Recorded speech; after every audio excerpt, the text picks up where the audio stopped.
okay in the song of TV. Now let's cross into the next idea, that is.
Dồn chiêu vi ngôi phải tê văn không là khó mình nhân thì lên vai tê thì ngày lá và gạo đắm đầu tê tin na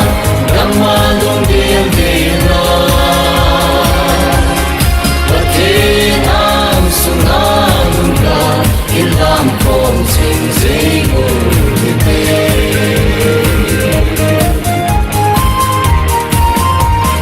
nắm lên lên nghèo cùng lệ sang bên lầu Krista là phù đô hầu bung sung hi hay luôn nan vai hôm hen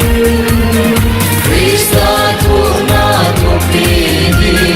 và tin thật cao mà quỳ nai Dinh dinh cao em Krista kunung sui te Giang lại cây vây không bangin Ta đau lung khát vây khó mình Đi bất thiên thang vang đàn hề Ta sân na in mát sa dinh em Cùng mừng hình dồn chiêu vi Ngôi phải tê văn khát là khó mình nhân vì lên vai tê thì ngày lá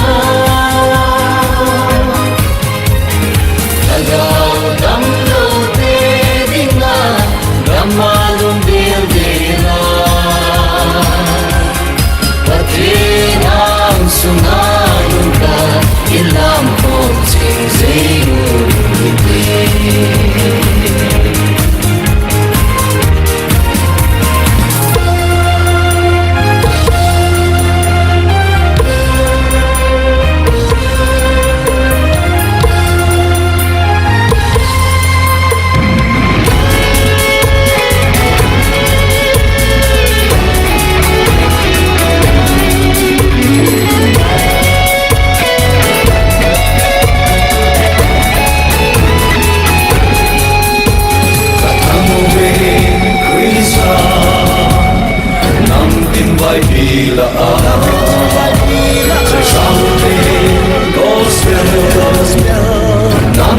vai pila